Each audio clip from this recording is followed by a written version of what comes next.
back in, there was a lot of talk and hope that maybe, like during Trump 1, kind of the affinity of these strong, kind of proud nationalistic leaders might have for each other could be enough to forge a good working relationship, perhaps one that was even better than what came before.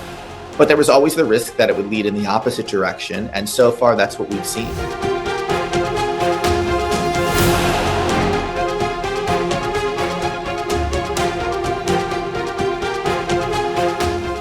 As always, with Donald Trump, it's pretty hard to say.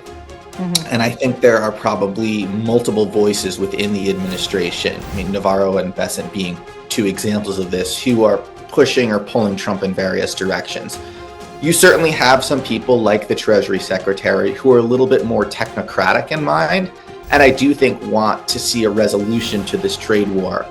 But then you have kind of the trade hawks like Navarro who want to see it continue, perhaps even scale up.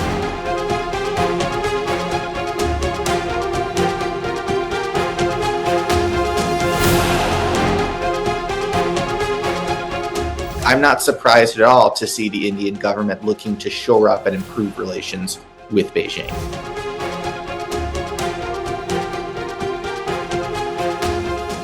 Prime Minister Narendra Modi is on a two-country visit, Japan and China, critical at this juncture given the tariff war with the United States of America. How will this pan out? To discuss this and more, I'm being joined by Daniel Block, Senior Editor, Foreign Affairs Magazine. Thank you so much for joining me, Daniel. Let's begin with the visit itself. It's quite crucial. It is time that India engages Japan, which is an important ally of India, but particularly China at a juncture where India is facing the toughest time with the United States of America, Daniel.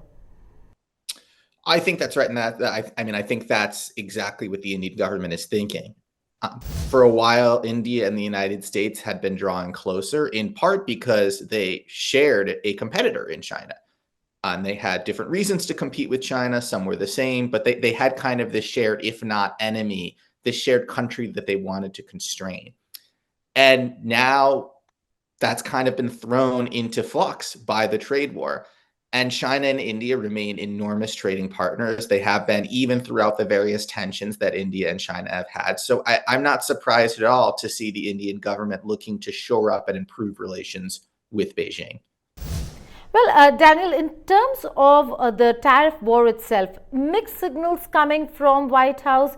On the one hand, we have the White House advisor coming out and saying that there is a heavy price to pay, and that if Modi does not budge, neither would Trump. On the other hand, Besant coming out and saying that in all probability they will find common ground. What's really happening here? Well, as always, with Donald Trump, it's pretty hard to say.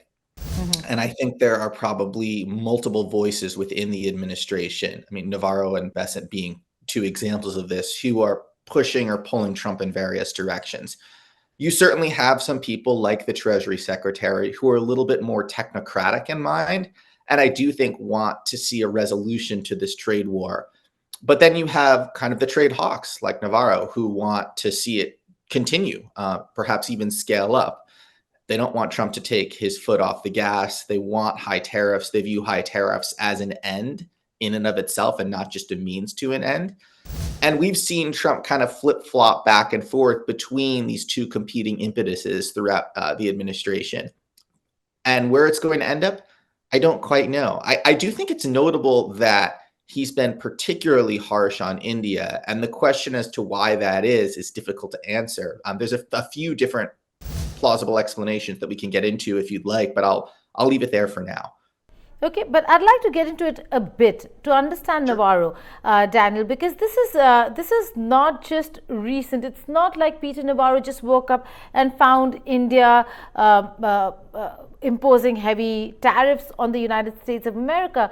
We try to look back and see what his statements were, what his tweets were in the past, and they were quite anti-India. So we're looking at advisors in Trump office who are actually anti-India or carry that bias, and that bias is seen in policy decisions that could really harm India-US in the future.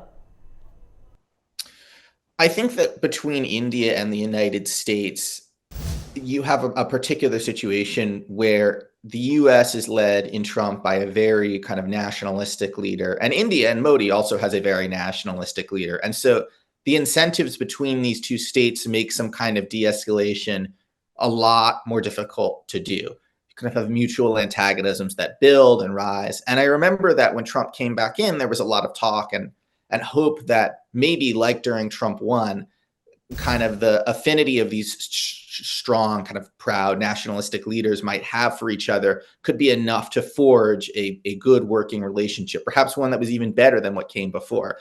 But there was always the risk that it would lead in the opposite direction. And so far, that's what we've seen.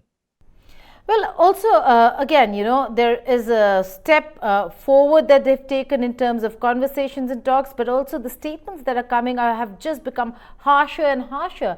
Now, Navarro has called the Russia-Ukraine war Modi's war.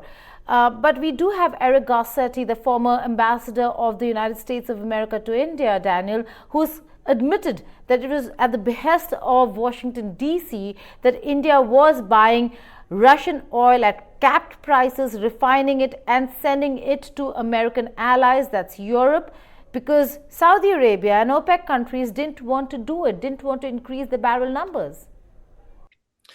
I think Trump's approach to India and Russia when it comes to trade is one of the more confusing, because Trump has been a lot less supportive of Ukraine than Biden. And so if you would have expected anyone to take harsher steps to try and lessen Russian oil exports, or at least reduce the amount of money that Russia gets from oil exports, you would have expected this to come from the Biden administration. But I think Biden and the people around him had a sense that it was actually worth it in the broader stream of things to let India do kind of what it was going to do when it came to Russia and buy oil. And yet Trump, who, like I said, has been a lot less friendly to Ukraine and a lot more friendly to Russia, is really pressing this point forward. Why that is, again, I don't know. That there could be multiple explanations. The White House is quite opaque. But I think it's quite possible that what's going on here is not actually related to Russia, or at least it's partially not related to Russia, that there's other reasons that Trump wants to be so aggressive on this point, and that Russia provides, perhaps an excuse. But then again, I mean, I'm sure that that's part of what's going on, that he is being at least somewhat sincere, that he's angry about India buying Russian oil. But again, I think there might be other factors at work. I'm sure there are, because the White House advisor, Peter Navarro, not only accused Modi of creating or abetting the war, he also said that India should stop working with dictators like the ones in Russia and in China, that China is not India's friend. But exactly what Washington is doing, Daniel. They're engaging China. The trade talks have moved forward, and they certainly are engaging Russia. Alaska is a point in case here. Yeah, I think when it comes to Trump, one of the difficult things is we often want to figure out what the doctrine is. What's kind of governing or pushing him to behave in certain ways. What's the underlying logic? And more often than not, those efforts come up short, because the answer often is there is none. There's many competing forces within the White House, and then there's just kind of how Trump feels on any given day and time. To the extent that Trump seems to have a foreign policy doctrine when it comes to trade, it really is just he likes tariffs. And the president has changed his mind on a lot of things over the course of his political career, and even before then. But you go back to the 1980s, and one of the things Trump has always believed is that tariffs are good and the United States should have more of them. And so I think there's a part of him that any excuse there is to apply more or higher tariffs on some country, he's going to take it. Interesting. Zooming out a little, he's going to be in Japan and China, Prime Minister Modi. Is Trump pushing India closer to the RIC bloc, that's Russia, India, China bloc, rather than ensuring that there is more bilateral engagement between DC and New Delhi? Yeah, I have to think that there's no imaginable world where Trump's current behavior toward India is not going to push India at least a little bit closer to countries that the United States would rather India be in competition with, like China. Now, it's possible that India's geopolitical interests, its strategic interests, will ultimately circumscribe how close it gets to China or how close it gets to some of Washington's other adversaries. But at a minimum, this isn't going to be helpful, right? To the extent that U.S. officials and the U.S. foreign policy community, beyond just the people who are currently in power, want closer ties to India, want to continue the kind of trajectory of closer working relations that was happening before Trump's trade war began. I mean, obviously, Trump's behavior right now is totally upsetting that. Right, Daniel, final question to you. What do you think in the short term and in the longer run would these tariff impacts be, not just on global economy, but particularly on the American economy itself? So this is a good question, and it's one that I know this is unsatisfying, but kind of like any question, we're going to have to wait and see a little bit. I think the short answer is something like this. It will probably drive up prices. It's not going to be good for the American economy.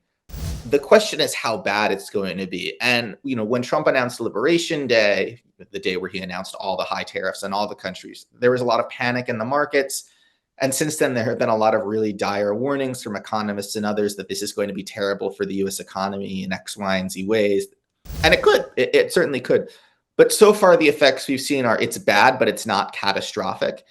And I've seen some economists say that that might be the end product, that it's going to slow growth. It's going to lead to more inflation than there would otherwise be, but it might not be utterly catastrophic. And as a result, the trade war could actually wind up being more sustainable than some people think. But again, we're gonna have to wait and see. Okay, we'll have to wait and see. But for now, it does seem like Prime Minister Modi is going to have some very important bilateral meetings on the sidelines of the SCO. The meeting with Xi Jinping and his bilateral meeting with Vladimir Putin. On that note, Daniel Block, thank you so much for joining us here on the network.